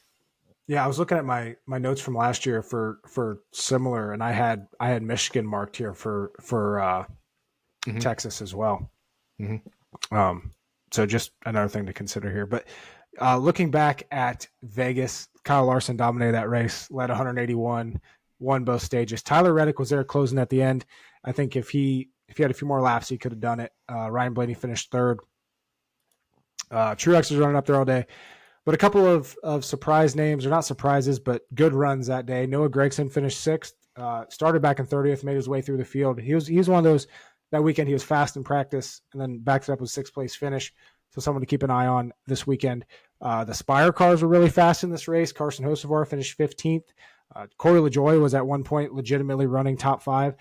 And one car that I'm very interested to see how he does this weekend, who was very fast at Vegas, didn't quite get the finish that he deserved, was Kyle Busch, who over this past month has just fallen off the face of the earth when it comes to speed. Obviously, we know Austin Dillon's struggling big time this weekend, but it seems like that bug has caught Kyle Busch. I think this race this weekend at Texas is going to be a very good barometer of where Kyle Busch actually is, because this should be a race where he shows speed. But we also could have said that 2 weeks ago at Richmond. He's always been really good at Richmond, and he was dog shit there. He struggled at Martinsville. So he had a good qualifying effort at Martinsville, but in the race just fell off again. Yeah. So someone to keep an eye on there, as opposed to where there could be very good this weekend. Is there any other significant long shots that you could see, doing well this weekend? We both bet Zane Smith top 10. Yep. If we look at those Spire cars, gave me a little PTSD, to be honest with you. Yeah, exactly. Going back to Vegas. If we look at those Spire cars at Las Vegas, I bet Zane Smith top 10 in that race. I even bought a fucking shirt because I was confident he had a great car, and he did. He just had problems on lap 4, and lap 4. But Corey LaJoie ran top 5 for a lot of the first half of that race in Vegas. Literally was running top 5. And Carson Hocevar was running top 12-ish or so for a lot of that race. And obviously Corey LaJoie got in that late incident and didn't finish well at Vegas, which is unfortunate because he had the top 10 car for sure. And Hocevar had a borderline top 10 car. And Zane Smith probably had the best car of the three of them. Just unfortunately got caught in an incident in lap 4 and also started farther back than them. So that kind of happened there. So yeah, Zane Smith I think is a good long shot, and I like John Hunter Nemechek as well. Like I said, I bet him 300-1 off the drop. If you look at Eric Jones last year at this track, he was a top 5 car. Obviously, he didn't finish top 5, but he was a top 5 car. And John Hunter Nemechek's best track type is 1.5 miles. Finished 22nd at Vegas, but obviously, that team has been on the up and up as the season has gone on. Struggled or had that incident at Martinsville, but they've shown decent speed this year. John Hunter Nemechek has 2 wins at Texas in the Xfinity Series and a win at Texas in the Truck Series. All with this new configuration, since it was reconfigured in 2017. So, John Hunter Nemechek has wins in the Truck Series at Old Atlanta, which, pre-drafting Atlanta, 1.5 miles. Chicagoland, 1.5 miles. Las Vegas, 1.5 miles. Charlotte, 1.5 miles. Texas, like I said, 1.5 miles. And Kansas, 1.5 miles. In the Xfinity Series, he has wins at Auto Club, which is 2-mile intermediate. Las Vegas, 1.5 miles. Michigan, 2-mile intermediate. Kansas, 1.5 miles. Texas, 1.5 miles. Texas, 1.5 miles. Kansas, 1.5 miles. Right? Look where this guy's winning and getting his best results and most, where he leads the most laps, if I look at races where he's like dominating and leading the most laps, a lot of mile and a halves. So this is definitely a good track type for John Hunter Nemechek as well. So if you want some longer shot, top 10 or outright type plays, obviously 35 to 1 in Zane Smith is just completely ridiculous. Like I would bet that down to like 12 to 1 or something. I think I bet it at 12 for Vegas, right? Like why would I not bet 12 for Texas? But I do like trying to figure out ways to work John Hunter Nemechek in your card as well. If we're talking like longer shots. Mm-hmm. When it comes to, do you agree it should be Larson, Hamlin, Reddick, Byron favorites? Yeah. Larson, Byron, Reddick, Hamlin, easily the top 4. Mm-hmm. You think there's a decent gap back to the next guys?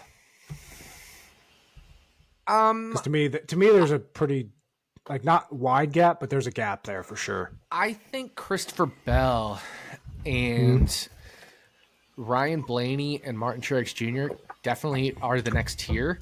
But of the 3, I think Christopher Bell has the speed to compete with them week in and week out. He just has a lot of bad shit and bad luck happening at this track type, it seems like. But to me, Christopher Bell, I would put 5th. And I think should be a lot closer to these top 4 than he is in the betting markets. Let me check something real quick. One guy, I wanted to make sure I got my numbers here right.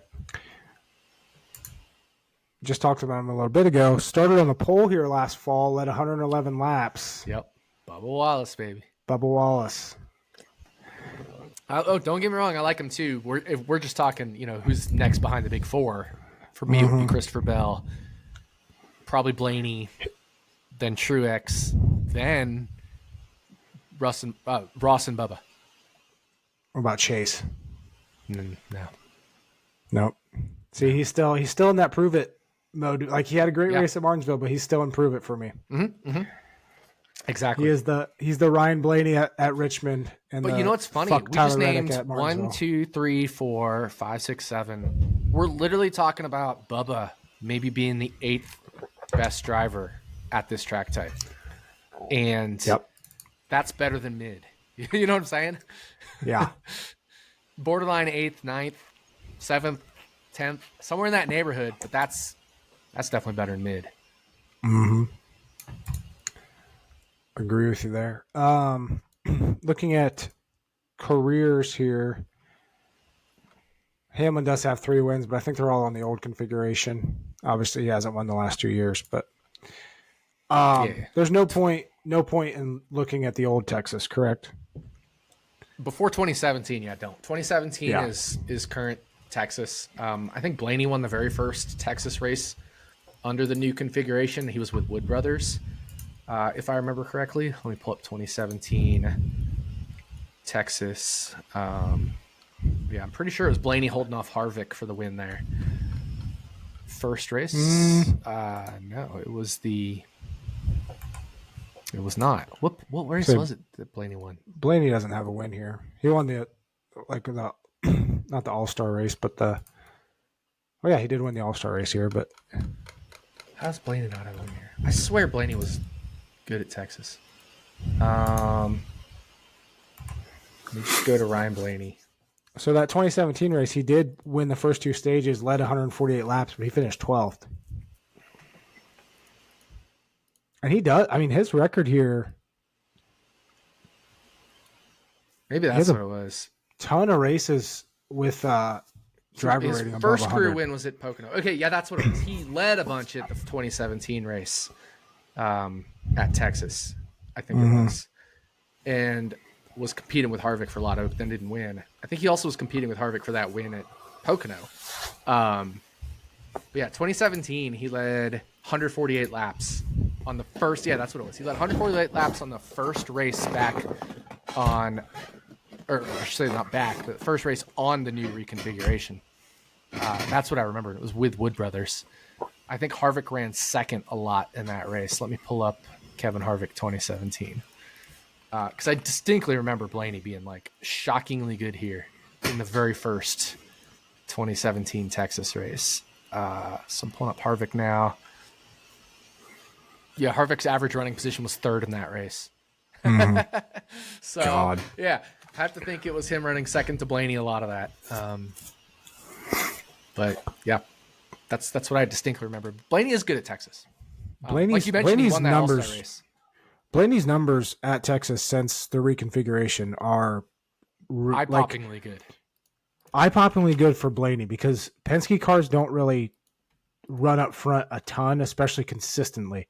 Right. And he has a ton of top 5 stage win. I mean, he has 5 stage wins since this reconfiguration. He has out of 15 races at Texas.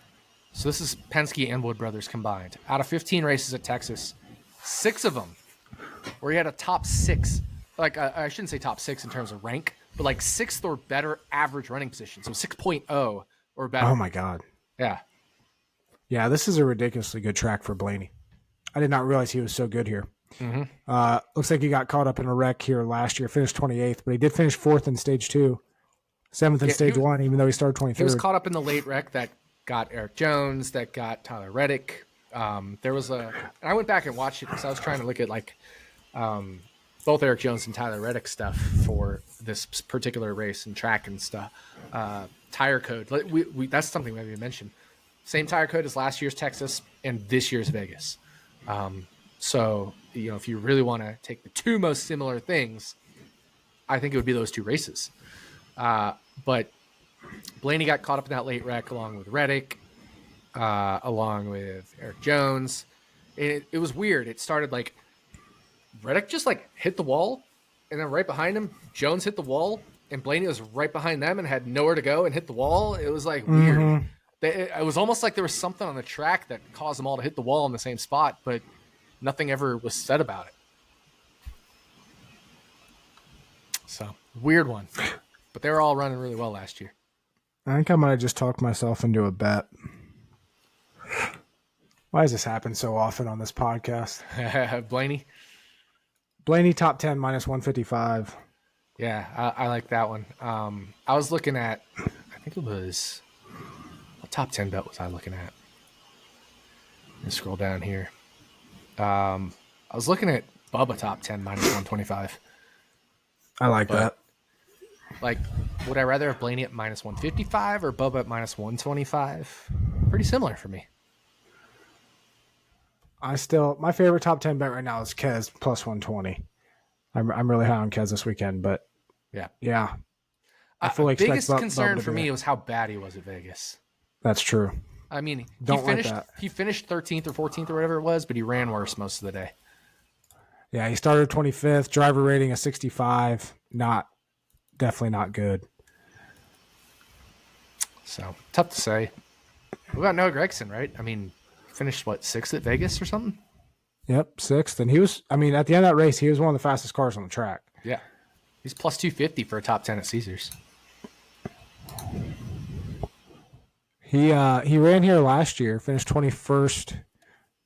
In 2022, finished 21st in the College car. Not bad. Not bad at all. It's tough to say. I'm not in love with anything this week. No, not at all. Outside, like we said, those long shots. Yeah, a couple long shots to win and top 10 for me was all I've done, and which didn't track any of them. Like I said, didn't track any of them because I was hoping, and still can, hoping to at least try to get it to as many people as possible. Zane Smith's already moved to 25 on 365, which I would smash the shit out of 25 to 1 at top 10. I mean, like I said, he should be 12 to 1 or shorter for top 10.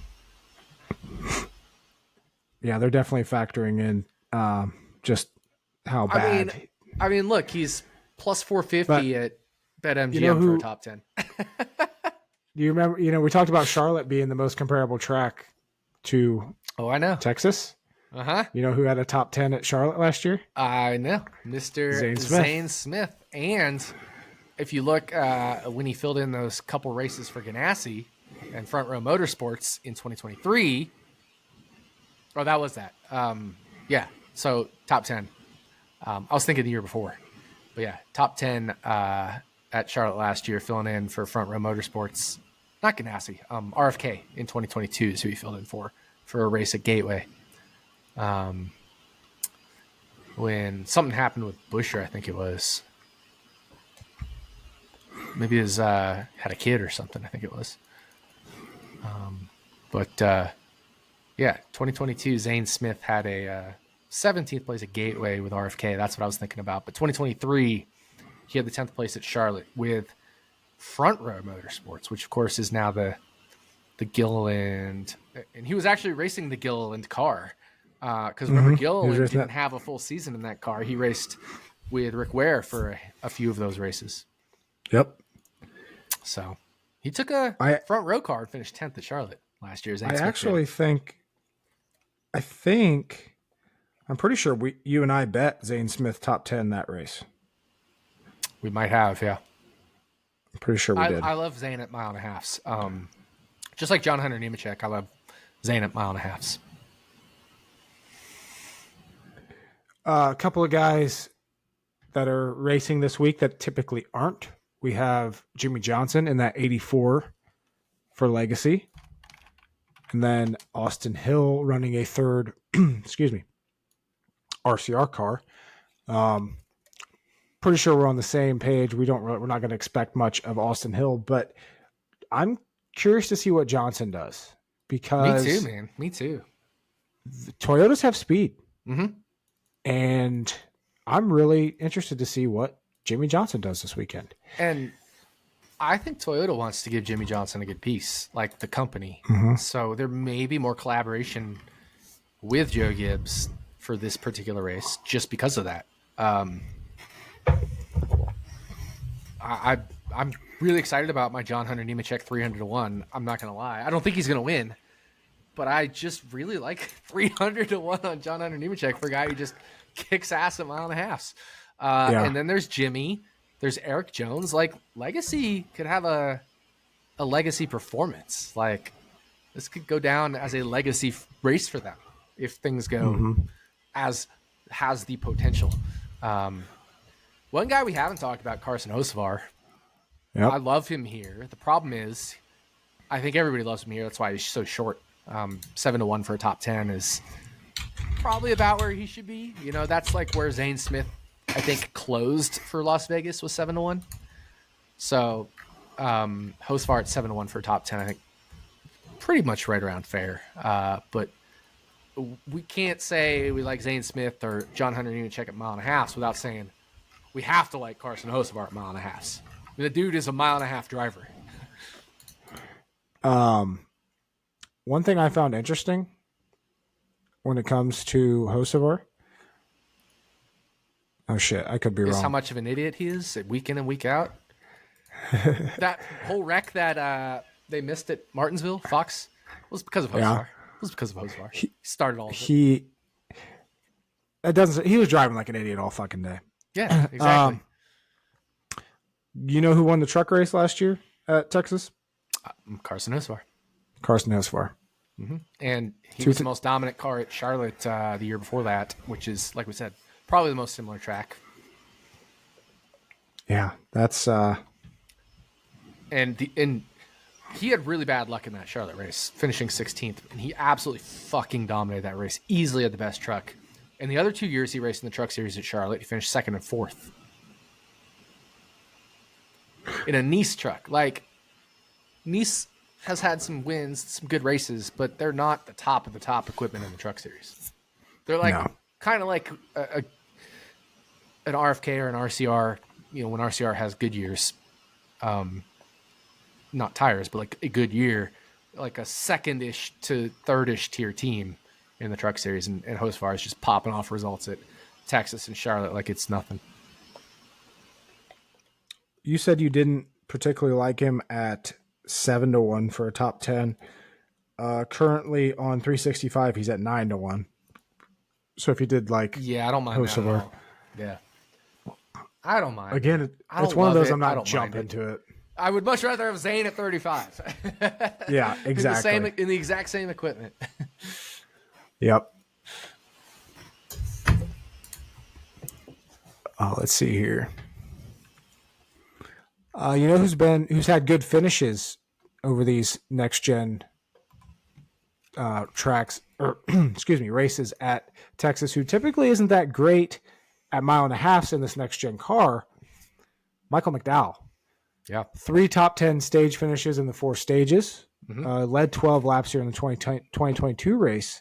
He could be a little sleeper this weekend, but again, he's like, typically those results aren't there with this front row. So there's no, like, I don't think he's going to be great, but I think the potential's there. I agree. Just based on his recent performances here at Texas. And you look at even before the next gen car. So you go back to 2018 and you look specifically at his spring finishes here.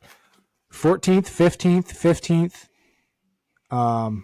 And then the last 3 results, which were all in the fall, 15th, 1st, 11th, and 17th. So 17th or better in the last 3 races, plus the last 3 spring races. So Michael McDowell, someone to keep an eye on this weekend. Absolutely. Looking at those. His top 10 at Bet365 is 7-1, and elsewhere his longest top 10 odds are 7-1.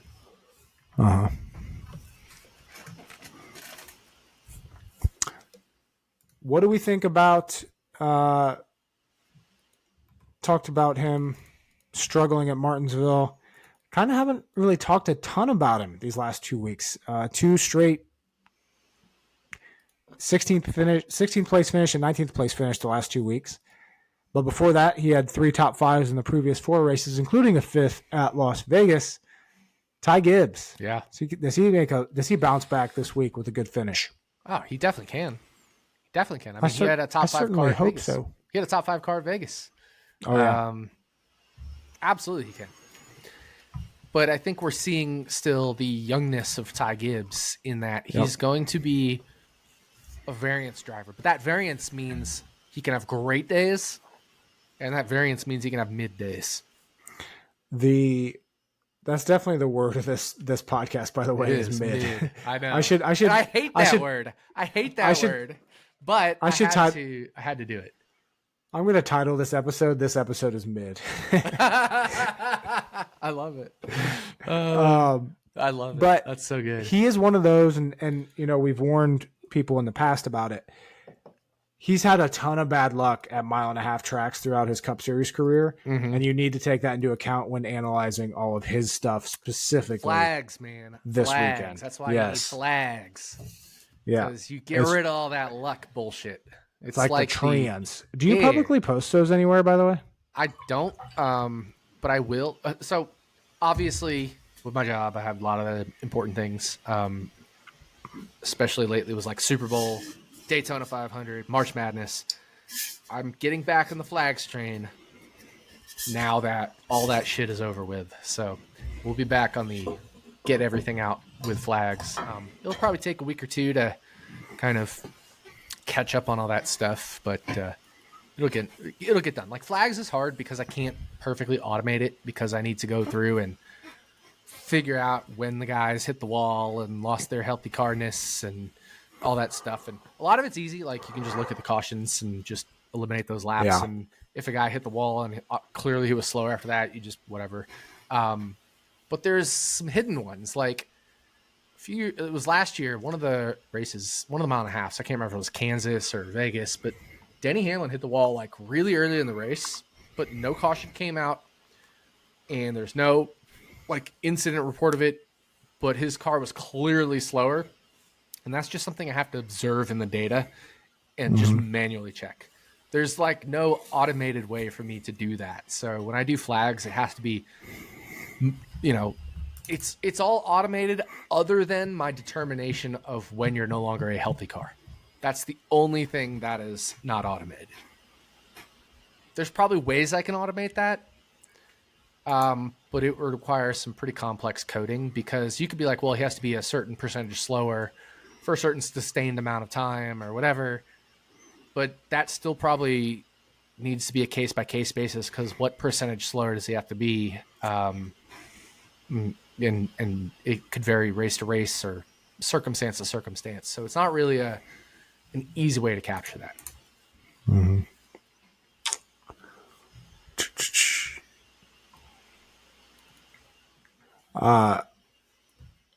Also, you talked about Zane Smith, him 35-1. The other bet top 10 is Stenhouse 20-1. Is that just another example of too long? And like, I feel like his overall, top 10 hit rate at mile and a half in this next gen car is significantly better than what 20-1 odds would be. So that just makes common sense. Yeah. I mean, you were on it. I was on it. PJ was on it. I think Greg eventually bet it. We're all on Ricky Stenhouse 20-1 top 10. Finished ninth year last year. Yeah. So PJ wrote up an article at Action Network and pointed out that Stenhouse, out of 13 races at Kansas, Vegas, Charlotte, and Texas, has 4 top 10s. 4 out of 13. So if you do the math on that, 4 divided by 13, and you do the math there, that's plus 225 as fair odds. So if he was plus 225 or longer for a top 10 every single one of those races, you'd have made money just betting him top 10 at every race. And he's 20-1. Yeah. 20. That's just way too long. I don't care if he's a back half of the teens, early 20s car in speed. He's getting the finishes, and he's on the lead lap, and that's all you need at 20-1. Yeah. That's all you need at 12-1. And we've seen Austin Cindric finish 10th, or what was it, 6th last year at Vegas or something. Austin Cindric's not good. You want to talk about mid or below mid? Like, Austin Cindric's hovering around below mid, potentially for being in a Penske ride.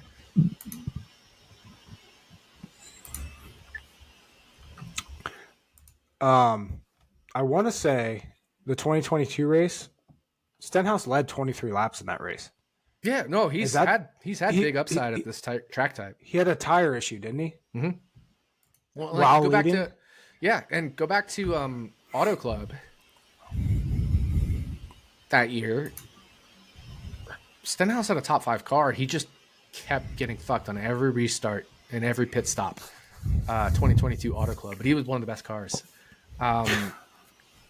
Stenhouse 7th at Charlotte last year. Stenhouse tire issue while leading. Was 2022 Texas. That's what I thought. Yeah. Yeah. Yep. Led 23 laps. Average running position of 18th. That includes after all the bullshit. Spent 26% of laps in the top 15. But again, after all the bullshit. I'd have to go back and watch that race and see how good he really was, or pull up flags from that, because I do have that. But he was pretty good in that race. Let me pull up. Yeah, so definitely those are solid bets. If they're still available when you're listening to this episode, I know Zane Smith moved to 25-1, but still available now, as is Stenhouse 20-1 on Bet365. So if you're able to get those, we definitely recommend those. Looking 100%. At the outright odds board, you mentioned you got John Hunter Nemechek at 30-1. Current favorites right now, Larson's at plus 425. Reddick, Hamlin 300-1, not 30-1. That's what I meant. I got 30 in my head. Don't bet Zane. John Hunter Nemechek at 30-1 to win. No, absolutely not. Do not.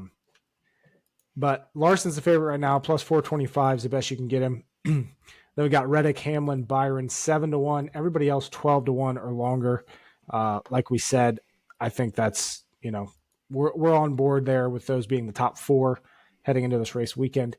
You see any value currently on the outright board when it comes to race winners this week? I think I do. Like, I'm curious at Ross Chastain at 18-1 at ESPN Bet. He's been great at both Texas races, and think back to Vegas. He, did a good job nearly holding off Larson and Reddick on 2 tires when they had 4.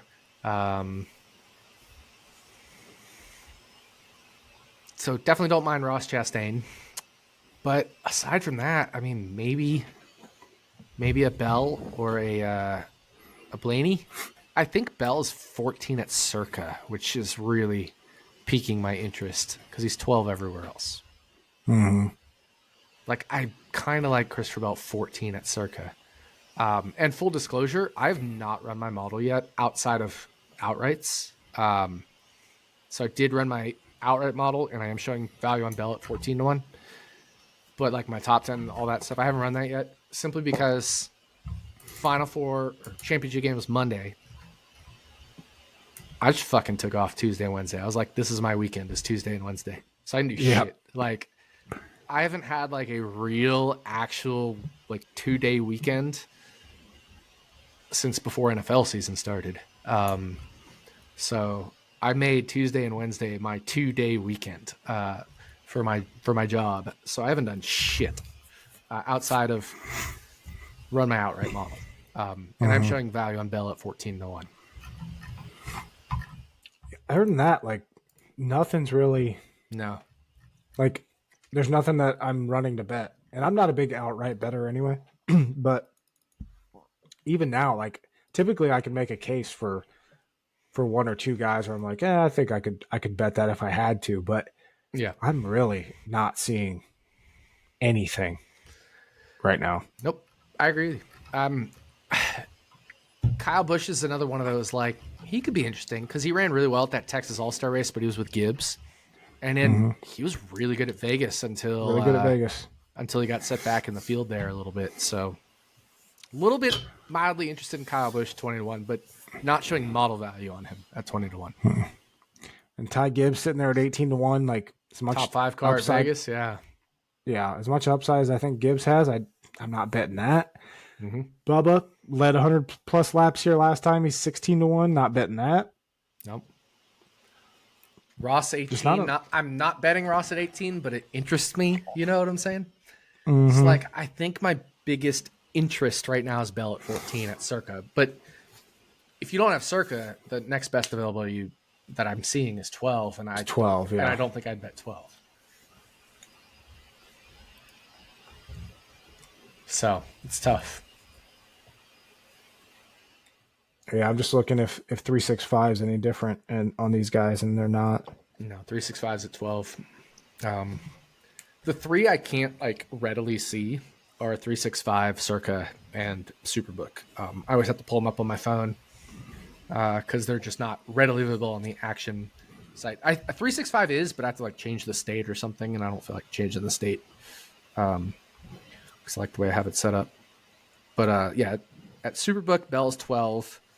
Bubba's 14 and Ross is 16. At Circa, give me 1 second to pull that up on my phone. We have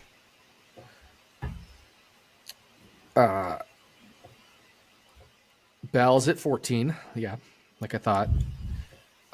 Ross is 18, which is the same as ESPN bet. And Bubba is 18, which is longer than anywhere else I see.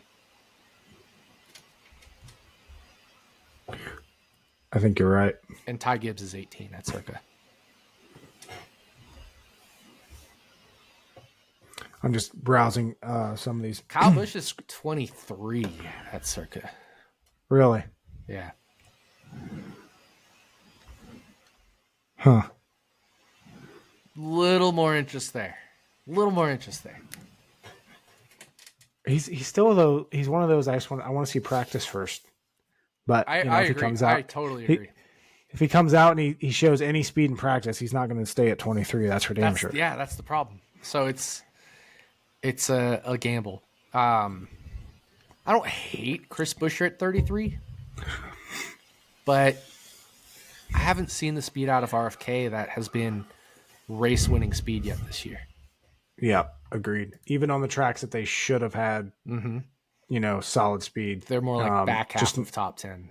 I think they might have took a little bit of a step back because both Kez and Buescher, mile and a halfs in the playoffs last year were top 5 cars. Yep. Not quite there this year. Yep, exactly. But if you don't have anything for Texas, I think that's going to get us to picks to win in our 36 for 36. Man, this is a tough fucking week. Yeah. And I get to go, or you get to go first. Let's hold up. Let's recap the picks to win for Martinsville. I I would just say I think we're on the same rotation now. We both first on each. So Martinsville picks to win. I had Logano, as did Malazzi. You had Blaney. So Blaney finished 5th. Logano finished 6th. I have now picked my pick to win is now finished 6th or better. 1, 2, 3, 4, 5, 6 races in a row. You have had a top 10 finish with your pick to win every single race this year except for one. You had Blaney, who finished 16th at Bristol. Average result of your pick to win this year, 7.6. Mine, 8.3. God damn, we're killing it. We got to keep the good times rolling we are this fucking weekend. Killing it. Holy shit. And I want to say, like, most of these weeks, we're not picking the favorites. Like, no. You know, Vegas, I picked Gibbs. You picked Hamlin. Larson was the clear favorite there. Yeah. Phoenix, I picked Chastain. You picked Reddick. Not the favorites there. So, yeah, like the Penske boys last week were not favorites at Martinsville. So, yeah, who's your pick to win this week at Texas? Because I have a few in mind, but I'm not sure where I'm going to go. This is a tough one, man. This is a very tough one. I don't think I want to get risky here and go very far down the odds board. I'm kind of talking myself into Blaney, given what we just talked about with his like results at Texas since the reconfig. Kind of third at Vegas. I was gonna say he was good at Vegas. All-Star race, we talked about him there. Kind of talking myself into Blaney. But I think I'm just gonna. Man, this sucks. I don't know, dude. I don't know. I was halfway ready to say Kyle Larson, but now I'm not. I don't feel confident in this race at all. I don't feel confident in this race at all. I don't know what it is. Yeah, because if you remember back to Vegas, you know, sports books said Larson's the heavy favorite. He ended up dominating it. I'm not seeing that this week. Like, because I agreed with them in Vegas. I was like, yeah, Larson should be the favorite. But do I think Larson should be the favorite this week? Yeah, but is he that much more of a favorite than anybody else? No. I'm just going with Blaney. Going Blaney. Yeah, I like it. 2 weeks in a row. I don't like it, but I don't know, man. Like, I have a hard time seeing him being bad here. You know what I mean? Like, he'll either be decent, which means, you know, back half of the top 10, maybe at worst like 12th, or he'll be really good here. But I have a hard time seeing him being like outside of a top 12 car. So I'll go with Blaney. You know what's interesting? Last 5 races, here are your picks to win.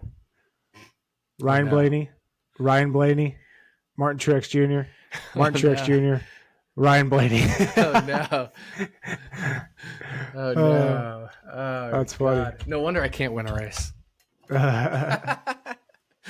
You did have Truex at Richmond, though, so that was a good call.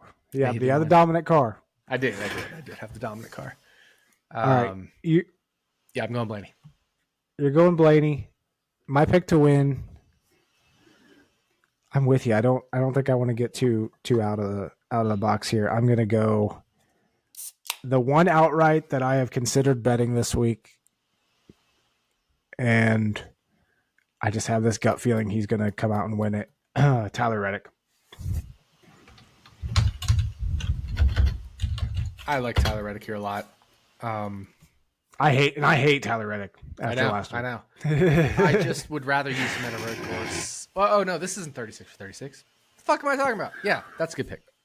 I was gonna say we're limiting ourselves now on picks to win. I was mentally moving ahead to 36 for 36 because I'm just like pick to win. I don't know, man. I have no idea.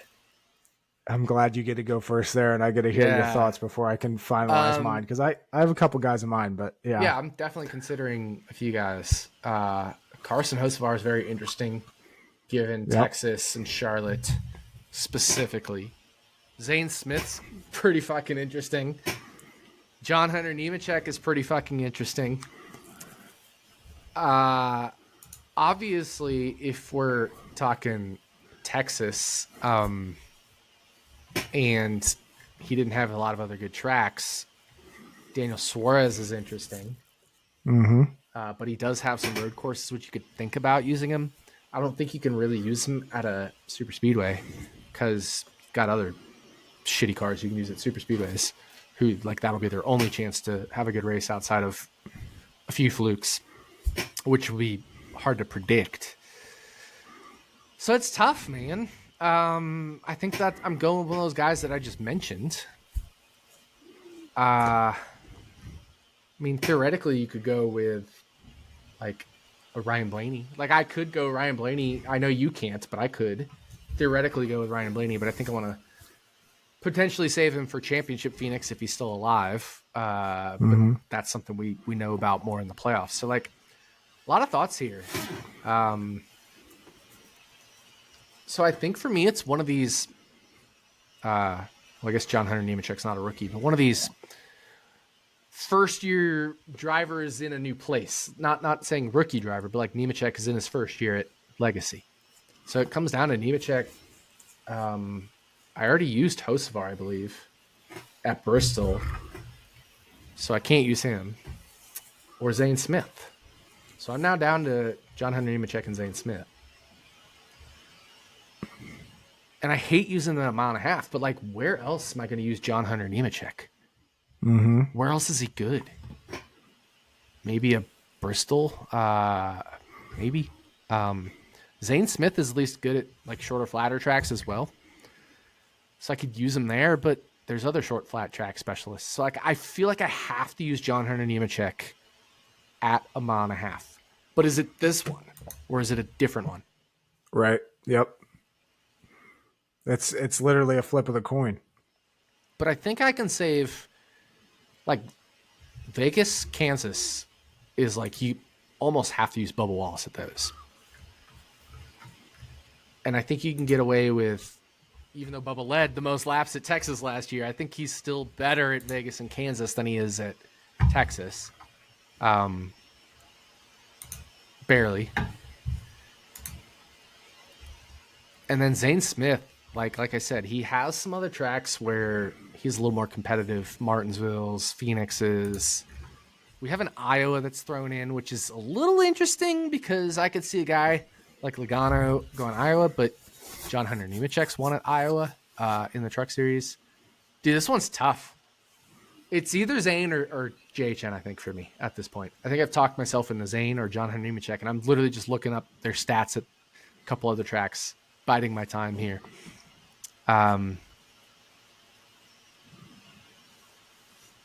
Like you could use Zane Smith at Dover. That's good. That's a good one. Can we use John Hunter Nemechek anywhere else besides mile and a half? Like anywhere else? I don't think we can.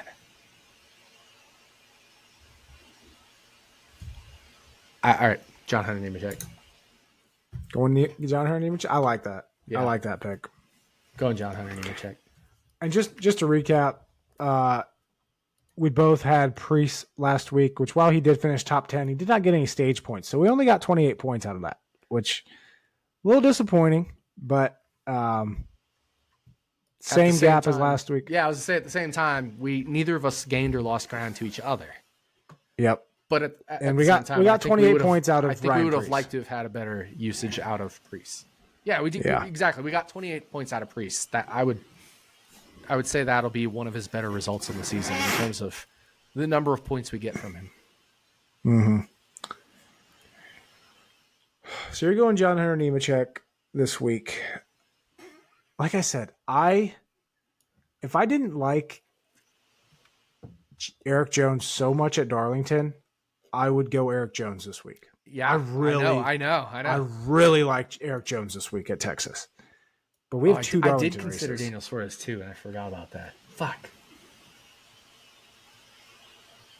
Oh, man. Maybe I should have picked Suarez here. I guess I also change your pick. I did kind of say, you could use him at a road course as well. I'll stay with JHN, but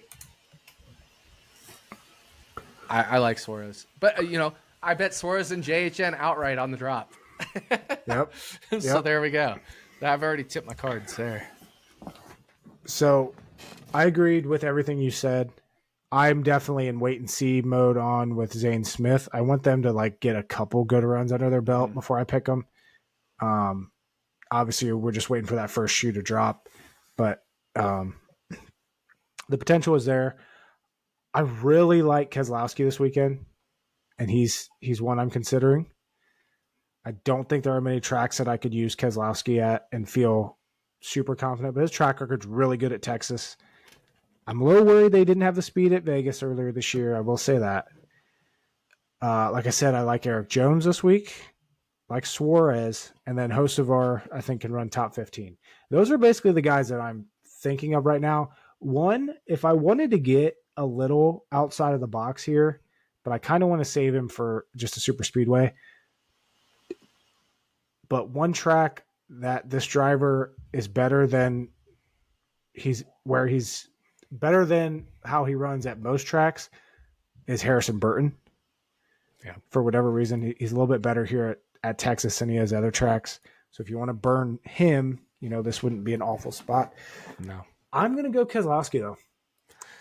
You make a great point about Keselowski, because one spot I was thinking about Keselowski was Bristol 2. But I still have Stenhouse. And how could I not use Stenhouse at Bristol 2? So you make a really good point about Keselowski.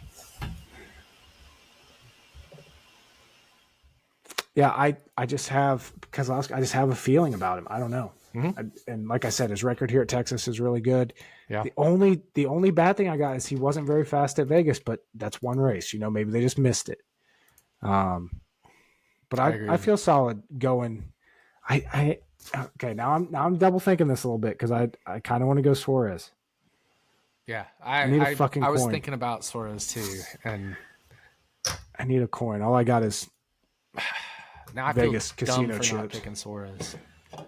Pick Suarez. You can still change it. I'm just rolling with John Hunter Nemechek. I think I can work people in. I like Kez. I like Suarez. Like, we're good picks here, man. Like, we've got good picks here.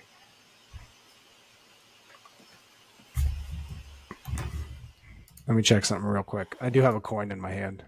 I'm gonna say I'm going Kez. I'm sticking with my gut. I'm going Kez. Brad Keselowski for Texas. Jordan Wrong is number. going Brad Keselowski. I wrong number. Did the wrong number. Confusing Jordan's looking at the spreadsheet as I'm filling these in, and I put the 17, and that's Buescher. Keselowski's the 6. So let me strike through. Our pylons are interesting. Like, if you could see our 36 for 36 sheet, I have, like, on the left side our table of like who we've picked for each race, and on the right side I have the pylon of just like the numbers of each car. I have a lot of green at the top. Like, I've used 3, 7, and 14. But you scroll down, like, I've used 6 drivers, number 31 to 99. And I've only used 3. Yeah. So our pylons are interesting. Jordan's used a lot of the lower numbers. I've used a lot of the higher numbers. That doesn't necessarily mean better or worse. It's just interesting how it's divided. I'm trying to do the quick math on how many elite or top tier drivers that we both have. So we both have Larson. We both have Chase Elliott. We both have Hamlin. Buescher, Truex, Bell, Byron. Kyle Busch, I mean, if you want to count him as a leader. Yeah, if you want to throw Kyle Busch in there. Ty Gibbs. Suarez. We both have Suarez. Yeah. But, like, so if we look at, let's look at elite drivers used, right? So you've used Blaney. I throw Kez in there in that top category. Yeah, and well, I'm saying now Kez, but like, you've used Blaney, Logano for sure as like more elite drivers. And who have I used that's elite? Austin Dillon. Austin Dillon and Daniel Hemrick. Elite. Yeah. No. The only elite drivers I think I've used are Reddick and that's it. That's like, it. We've both used Alex Bowman, who we could consider like good, but not elite. But that's a push because we both used him. So I think I've definitely used less elite drivers than you. I think that's going to. I think hitting on the elite drivers is what's going to make a difference in this game. I think because you can't afford to have an elite driver it could do be bad. That. It could be that, but also it could be like where you took Noah Gragson for Bristol and he got you 3 points. Yep. If I take Noah Gragson and he gets me 43 points, like that could make or break it. You know what I'm saying? That's it. Yeah. Yeah. Like something like that also could make or break it. But I don't think it's going to be like the Daniel Suarez's that are going to make the actual mid drivers. We want to go with the theme of the show. I don't think the mid drivers are going to make or break this. It's either going to be the elite or the less than elite that'll make or break this. Right. That'll be interesting. Yeah, through 8 races, I have a 17-point lead on Nick, but I've also used Blaney and he hasn't. I've used Logano and he hasn't. So we'll see how this goes. This is turning into a fun little game. Yeah, no, this is a lot of fun. If our results to date are any record, not just on 36 for 36, but our picks to win, this can go right to the end. Oh yeah, like absolutely. You and I will be neck and neck the whole way through. I led for a few weeks, but I had also maybe picked slightly better drivers to start with, right? Like I took Hemrick instead of Rick Ware car, which is slightly better. And then like the first 2 weeks you took Ware cars and I didn't, right? So like right off the bat, I already had an edge, but then you took more elite drivers in the next handful of races and swung the edge back in your favor. So we'll see. I love that Austin Dillon's probably gonna be the driver that kills me. 13 points from Richmond is not what I was expecting. Is he going to have a good race this year at all? No. Like that was one thing with Martinsville that baffled me was because he was so slow, but his car was handling well enough that he could run that bottom line and not move an inch and get past. Like it was the weirdest thing. Like, how do you not have any speed when your car's driving that well? Is it because you suck? Probably. Both. But like he's also good at Martinsville. Yeah. I mean, he's had good runs So there. What the fuck? I think RCR just fucking sucks. At some tracks, right? Like, because Kyle Busch had a race top 5 to potentially race winning car at Vegas. Like, he led a bunch of laps in Vegas. Or, Kyle Busch. Did I say Larson? I meant Busch. Had a top 5 and or potentially race winning car at Vegas for some of that. So it's tough to say. Like, they're just kind of all over the place right now, and maybe that's where our 36 for 36 can be made or lost, is figuring the fuck out of RCR. So Austin Dillon this year is by far 8 races having the worst year of his career. Average finish of 26.8. Last year it was 21.8, which was now his current full year worst. Year before that was 16.5. Yeah. So and he's fallen off quite a bit. Let's not forget he had shit fucking luck at both Atlanta and Daytona right off the bat.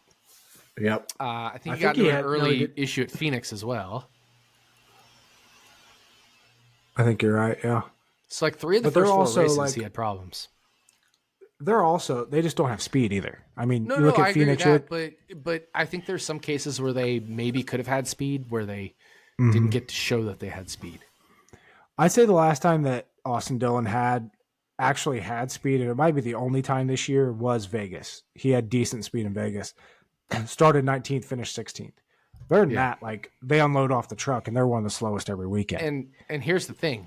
If he started 19th or finished 16th or whatever, ran mid-teens, Kyle Busch was running top 5. Yeah. Yeah. That's just his teammate was running top 5. So, yeah. And it's one of those things we see year in and year out with certain drivers, right? Like Daniel Suarez is always worse than Ross Chastain. Austin is always worse than whatever teammate he has. Austin Cindric is always worse than his teammates. Harrison Burton always sucks. Daniel Hemrick is always worse than his teammates. There's just drivers that are just less talented. Yep. And I don't know what it takes for teams to eventually see this.